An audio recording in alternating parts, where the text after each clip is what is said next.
Edinburgh Castle is perhaps the most iconic castle in Scotland, and we do have a lot of castles, a reminder of our turbulent past. The castle in Scotland's capital has stood looking over the city for over 900 years, witnessing some of Aldrich's most tragic events: attack by invading armies, witches burning on Castle Hill, pestilence sweeping through the city. But here are some lesser known, sometimes dark and sometimes amusing stories concerning Edinburgh Castle. Explore Provan Hall after dark. Is it really haunted? Join us to find out. If you dare.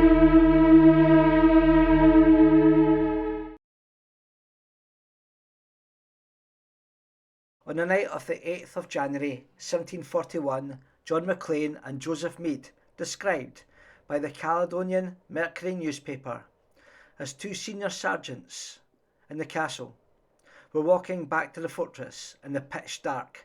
Both men, which the paper said were sober, were walking up what is now the esplanade, which had newly been raised at that time.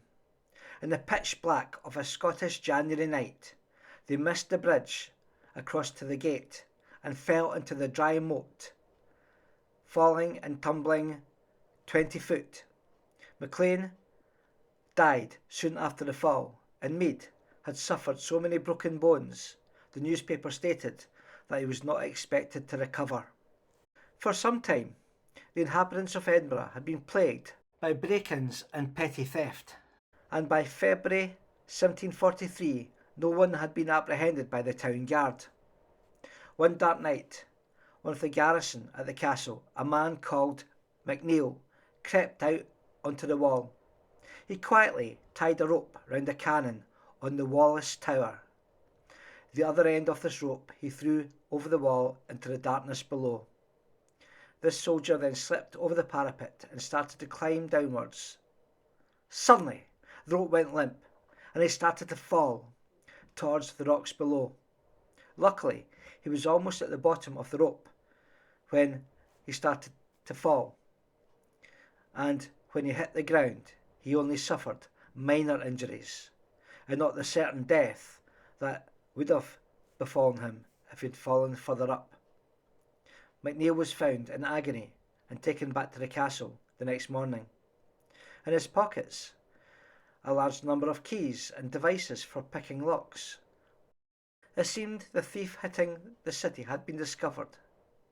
It was also realised that after McNeill climbed down for a night of plunder in the city, his son back in the castle would take the rope away to prevent it from being discovered. He'd put it back at an agreed time to allow his father entry back into the castle. It seemed that on the night of the accident, young McNeill had been too eager and had not given his father enough time to reach the ground. On untying the rope from the cannon, the weight of his father still attached had yanked the rope from the young man's hands and resulted in his father falling to his injury. Edinburgh Castle is one of the strongest castles in Scotland, built to defend itself and the city from attack. Many armies have marched up to the fortress and failed to seize it, but in 1817 the castle's defences were breached time and time again. This was no army with modern equipment and well-trained troops. Those that seemed to enter the castle at will were the street urchins from the city, young boys.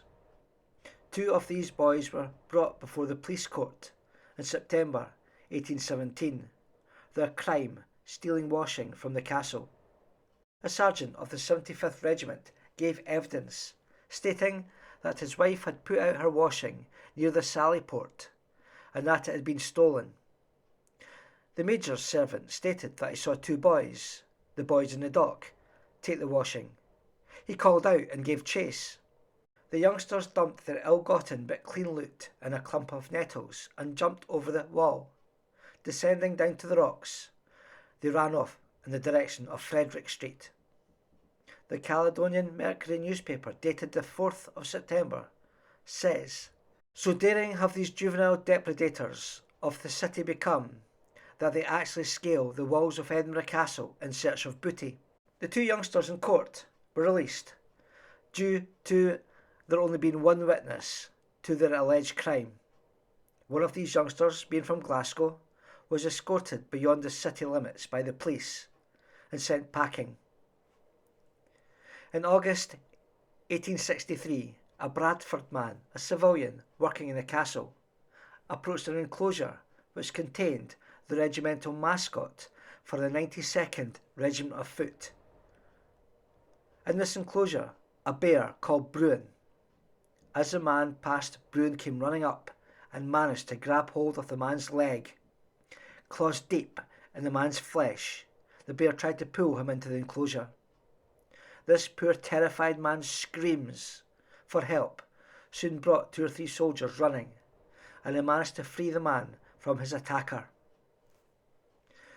The following year, 1864, John MacDonald, a private in the 92nd Highland Regiment, was court-martialled for theft. Found guilty, he was sentenced to receive 50 lashes from the cat o' nine tails, and then to be drummed out of the castle in disgrace. Once drummed out of the army, MacDonald was to be escorted to Edinburgh's jail to finish his sentence. According to an article in the Strothian Herald newspaper that covered this story, in the days past, a man being drummed out of the army would have had a rope tied around his neck. The youngest boy in the regiment would take hold of the end of the rope, and with a drummer beating, he would lead the disgraced man to the barrack gate and then set him free. But by 1864, the punishment had become more complicated. On Tuesday morning, the 16th of February, just before 11 a.m, the garrison of the castle formed outside the officers' barracks. The men formed into 3 sides of a square. John MacDonald was brought out and under guard marched into the middle of this 3-sided square. The facings of his red coat had been cut off, as had the buttons. The jacket was then removed, leaving MacDonald in his white shirt. The adjutant addressed the prisoner by name, first reading the sentence of the court, and then his discharge.